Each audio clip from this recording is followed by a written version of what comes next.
Bien, nous allons commencer une petite série de vidéos sur le Gantt. Alors, le Gantt est un logiciel qui sert à la planification des tâches qui vont entrer dans la réalisation d'un projet. Alors, ce logiciel, en fait, est très utile car lorsque l'on élabore un projet, bien souvent, on ne connaît pas toutes les dates. On n'a pas en tête, en fait, la date de chacune des tâches. Ce que l'on connaît, ce sont les dates de réalisation finale du projet. On connaît certaines dates comme, par exemple, la date limite de dépôt d'un dossier de demande de subvention, mais savoir précisément à quel moment il faut mettre telle ou telle date dans la réalisation du projet, c'est beaucoup plus délicat à aborder. Donc ce que l'on connaît généralement dans un projet, c'est l'enchaînement logique de certaines tâches par rapport à d'autres. Pour citer un exemple simple, imaginons que vous souhaitiez faire une impression de support de communication. Vous aurez besoin pour cela d'avoir réalisé les graphismes d'une part, et d'autre part d'avoir fait les demandes et d'avoir réceptionné les devis d'impression et avoir retenu donc le devis qui vous intéressait. Ce qui signifie que la tâche impression ne pourra se réaliser qu'une fois les tâches graphisme et choix du devis réalisées. Ce que l'on connaît également quand on élabore un projet, ce sont les ressources humaines qui vont être affectées, c'est-à-dire en fait les personnes qui vont travailler sur ce projet. Et généralement, on connaît également leur disponibilité, c'est-à-dire en fait leur jour de travail, mais également leur jour de congé, tout ce qui pourrait venir empêcher donc le travail de ces personnes-là. Donc à partir de ces éléments-là, le logiciel Gantt va nous aider à réaliser le projet. Alors petit tour de l'interface, vous avez ici le menu, nous le verrons un petit peu plus en détail tout à l'heure. Vous avez quelques touches d'accès rapide à certaines fonctions. Et vous avez deux espaces principalement. Un espace dans lequel vont apparaître soit les ressources, soit les tâches, donc les ressources humaines bien évidemment. Et à côté, un espace qui est en fait le calendrier dans lequel vont apparaître les différentes tâches qui composent le projet. Alors ce calendrier, en jouant avec la molette de la souris, vous pouvez l'agrandir ou le réduire. Vous pouvez également, en maintenant le clic et en bougeant la souris, vous déplacer dans le calendrier. Donc maintenant, on va commencer un nouveau projet. Donc on va dans le menu projet, on fait nouveau, on va l'appeler projet simple. L'organisation, c'est la structure dans laquelle vous évoluez. Le lien internet, cela peut correspondre à un site promotionnel pour la manifestation ou pour le projet que vous réalisez, mais cela peut être également une plateforme collaborative qui va servir aux différentes personnes qui travaillent sur le projet d'avoir tous les éléments pour travailler. La description, vous mettez un petit peu ce que vous voulez. Je vais faire suivant, encore suivant. Là ici nous arrivons sur un menu qui est intéressant. Vous pouvez intégrer donc un calendrier des jours fériés, mais autrement vous pouvez aussi choisir les jours de week-end. Alors par défaut, le logiciel Gantt est paramétré en tenant compte du fait qu'une structure ne travaille généralement pas le samedi et le dimanche. En ce qui vous concerne, vous, au niveau des études, vous êtes plus souvent amené à travailler la semaine, et donc votre projet, vous aurez plus de facilité pour le réaliser le samedi et le dimanche. Donc il vous faudra peut-être inverser le choix des jours de congé, quoi, des jours de week-end. Donc je fais OK, et là ça y est, mon projet est ouvert. Alors bien évidemment il n'y a rien pour l'instant. Alors on va commencer tout d'abord par créer des ressources. Donc je vais dans l'onglet ressources, je fais un clic droit, je fais une nouvelle ressource, je vais créer une première ressource, je vais indiquer son numéro de téléphone, son mail, ça c'est très utile, et je vais choisir son rôle. En l'occurrence, il n'y a pas grand-chose, c'est soit non défini, soit chef de projet. Je peux ensuite définir ses congés. Par exemple, il va être en congé en avril, du 15 avril au 20 avril. Je fais ajouter et les congés apparaissent ici. Je peux mettre autant de périodes de congé que je le souhaite.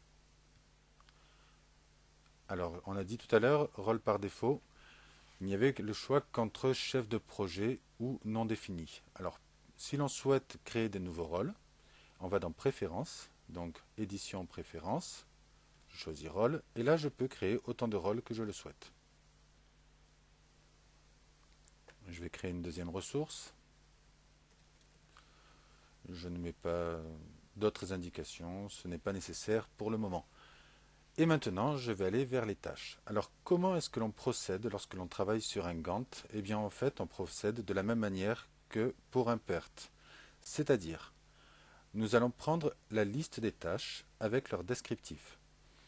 Pour travailler de manière plus efficace, on va mettre à chacune de ces tâches un repère. En l'occurrence, ici, nous avons choisi de mettre une lettre.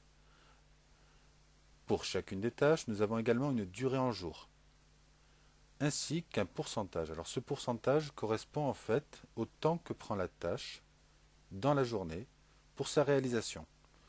On va prendre un exemple simple. Si je demande des devis, eh bien les devis en tant que tels, ce n'est pas très long à demander, à réaliser. En revanche, entre le moment où on va demander les devis et le moment où on va les recevoir, il va s'écouler plusieurs jours. Donc la tâche va durer 4 jours, mais elle ne va prendre que 10% du temps disponible. Donc je vais mettre 10%.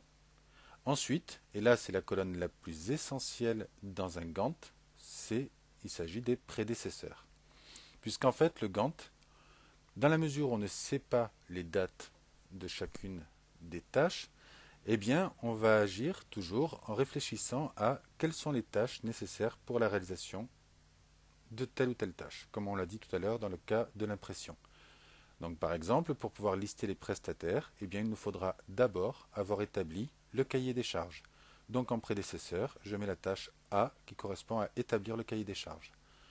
Donc je retourne sur le Gantt et je vais commencer par créer une première tâche, établir le cahier des charges, durée 3 jours à 100%. Donc un clic droit. Alors quand je veux entrer dans les propriétés de la tâche, je vais faire un clic droit mais sur la tâche dans le calendrier, car si je fais un clic droit dans cet espace-là, ce qui risque de se passer, c'est que je risque de créer une nouvelle tâche. Et ça, ce n'est pas toujours souhaitable. Donc, je vais à propriété de la tâche, établir le cahier des charges.